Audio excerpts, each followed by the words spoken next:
So for our project, we chose to talk about Deno from the University of Minnesota. So a little background information about Stan. He began his career as a high school biology teacher before moving into higher education. He spent the bulk of his career at the University of Minnesota, and most of his research focused on why students fail to develop basic skills in reading, writing, and math. He's well known for his role in the development of curriculum-based measurement. Stan retired from education research in 2009, and sadly he passed away at the end of last year.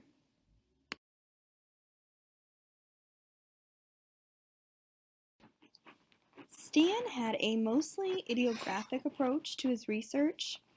His research tended to focus on individual student performance and tailoring and modifying instruction for individual students. And to be successful, sometimes students need that unique instruction.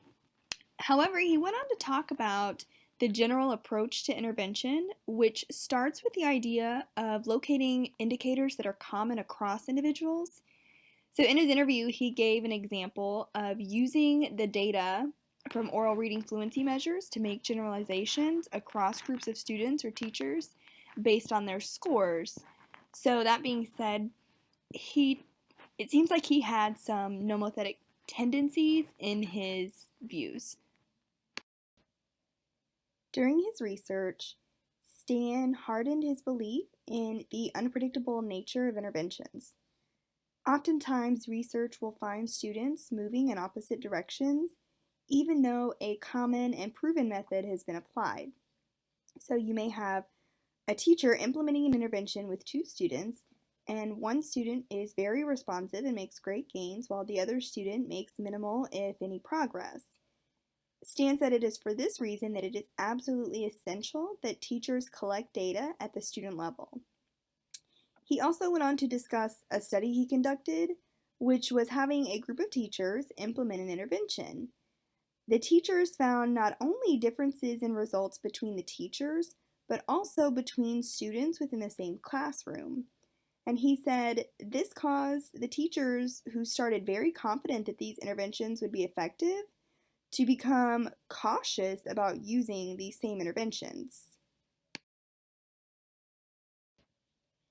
Stan spent a lot of time during his interview talking about classroom teachers and how the intervention approach requires them to be creative problem solvers.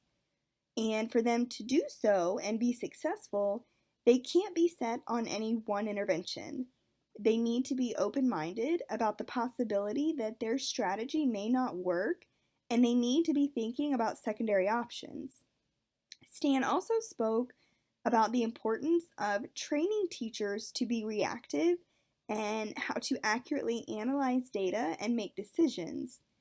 He felt many teachers only have a very basic knowledge of DBI and are not ready or do not feel comfortable making some of those decisions. In Stan's eyes, future research in special education will be nomothetic. While research will likely focus on finding treatments that work for different groups of individuals, we need to remember at the end of the day, we're still talking about individual students. We also need to work on building a database of treatment alternatives for teachers to reference when what they're using isn't working. And finally, we need to research and develop some stronger motivational programs for teachers to use with their students. He said we need to give them more than just the simple good job and make programs that allow students to be a little more intrinsically motivated. Towards the end of his interview, Stan offered some advice for researchers in their early careers. He suggested we begin with a nomothetic approach and begin by studying some general principles and laws, and hopefully we would be able to find problems that will sustain us throughout our career. He also said if we get the opportunity to mentor other students, to let them be involved in a research project from the conception if possible. Some of those initial tasks that might seem simple to us are learning opportunities for them.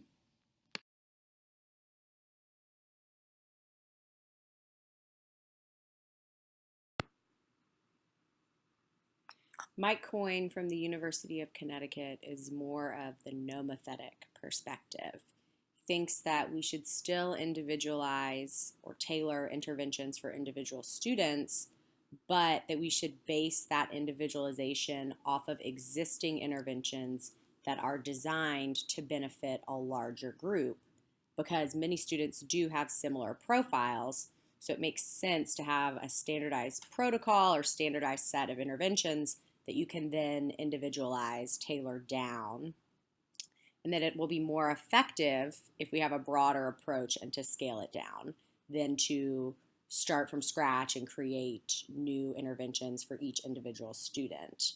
He thinks that this process is going to be easier once there's more knowledge around universal instruction and universal design and the learning process. Lee is quite the opposite of Stan, meaning that he's quite ideographic in his research with cognitive training and instruction. He believes that as researchers, we need to look at the hardware in conjunction with looking at the software. This means that we need to know the individual student's means for cognition before we can really begin to address changing their learning with design interventions. He works a lot in cognitive training, and he says that at this point in the game, we can truly think of the process of cognitive training in the whole scale of things, but it is still very individual to the thought process and how a student uses their working memory in each individual student's mental processes.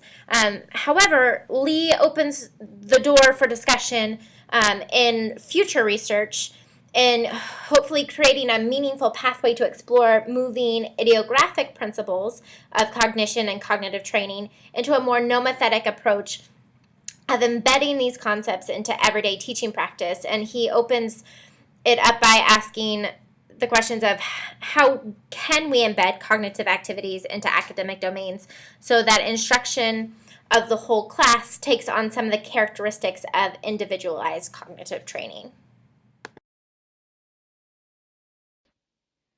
Marcia Barnes from the University of Texas at Austin has a primarily nomothetic view, although she did say she was a little more of a fence sitter.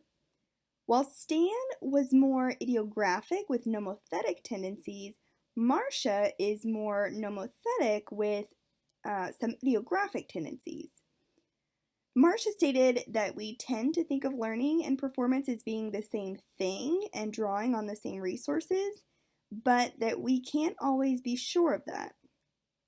It was interesting to note while Stan suggested future research should be nomothetic, Marcia said research should focus on the variations within participants and the adaptations in the interventions that can help them be successful. And she also feels we need to do more component analysis type studies to determine where these variations should occur. Similarly to Stan, Deborah Simmons follows a more nomothetic classification in her approach to research. All of her training, philosophy, and theory in her research revolve around a design of instruction approach. So this means that she's structuring her interventions with design of instruction, using best principles for all, and then trying to test those principles with a new approach. She very much classifies this personal approach as nomothetic, but she says by nature of special education, it is specifically design instruction. And she believes that this specialized focus kind of goes into her design of instruction theory that can create and meet the needs of students that require more intensified interventions and instruction. So her research has a strong use of formative assessment to guide any change of instruction and or grouping to give students repeated access to interventions throughout the course of her research if necessary, but she never seeks out the individualization. She never seeks out to change her groups based on the need. She just looks at where students are going to need repeated access to the lessons and the approach that she's taking to her instruction or to her design of instruction and building from there. Due to her behaviorist background, Brandy Simonson is more aligned with an idiographic approach. However, this greatly depends on where the student is in their continuum of behavior support.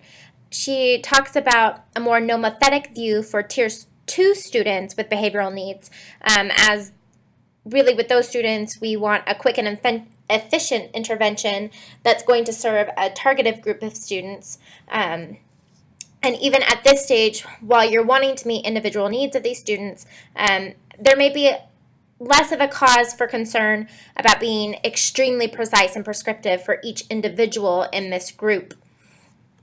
You can really just look at the function of the behaviors and design the interventions that will work across these students that have similar behavioral characteristics to meet the functions of their behaviors. Once you get into this, though, you can use these Tier 2 interventions and data as screeners for any further intensification and individualization, which leads more into that idiographic approach as you increase your need. When the student's need for behavior increases and their support needs to be increased, you can intensify the data and the individualized intervention for those students. Betsy Talbot from the University of Illinois at Chicago is a behaviorist, and she works with students who have very complex emotional and behavioral disabilities. So she thinks that students are more individual than similar, and she said that she sees things more from the idiographic view. So all of the assessments that she works with are really administered on an individual basis. And she said there is research on group variables for children with emotional and behavioral disabilities, but it's difficult to figure out which individuals possess these variables without studying them on an individual basis. So her view, especially when working with children with behavior needs, is more of the idiographic lens. However, she did say that she understands it may be more of a behaviorist view to see things this way, and that in academics, it might make more sense to see things from the nomothetic perspective. George Sagai from the University of Connecticut was very interesting as he doesn't really see nomothetic and idiographic as two dichotomous variables, but more that nomothetic is a set of rules and the idiographic lens is the unique application of those rules. So that the two lenses actually go together. And so even though he does see these two views as working within each other, he said that he approaches research more from the nomothetic perspective, but he still also has the tendency to see things from the idiographic lens as well. He thinks that the best way to understand something is to try and change it and then attempt to explain the mechanism behind that change. So there are many ways that children can learn, and we need to find subtle ways to adapt what we're already doing to individualize for different groups of children. So we have to think about how we can change interventions so that time is used more effectively and to make the line between the policy and student outcomes as short and straight as possible.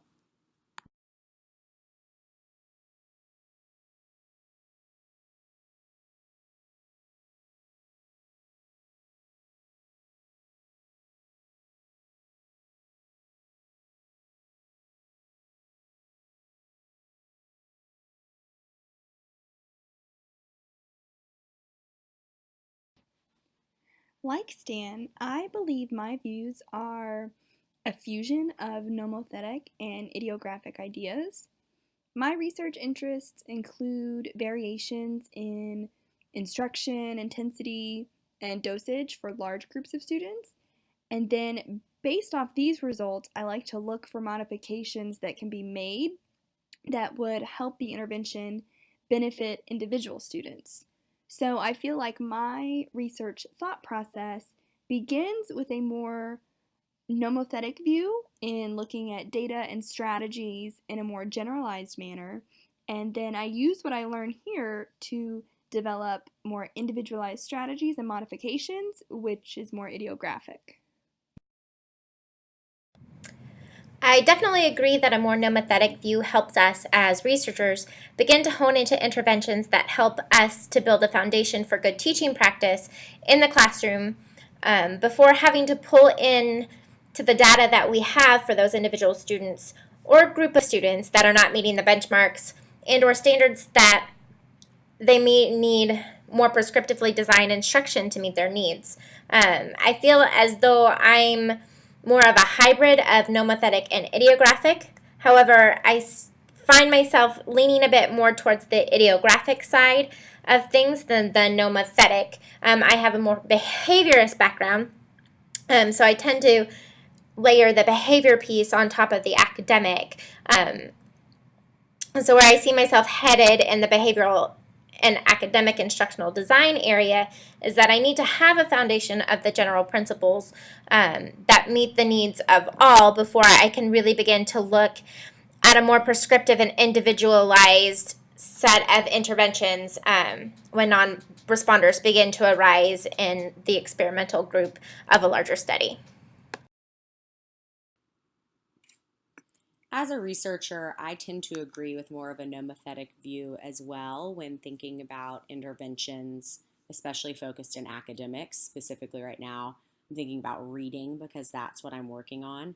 And I think that it makes sense to create an intervention that would benefit a large group of students and then have that intervention be able to be tailored towards meeting smaller groups or even individual students. However, while I do see things more from the nomothetic view, I still understand why it's important to look at behavior from an ideographic view, especially behavior, as Betsy Talbot describes, because behavior, especially children with intense behavior and emotional needs, can be so individualized. So I would say that much like George Sagai, I see these two views as more blended and not really as simply two dichotomous variables. I think it's important that in research, the research that we are doing, we are able to see things from both perspectives.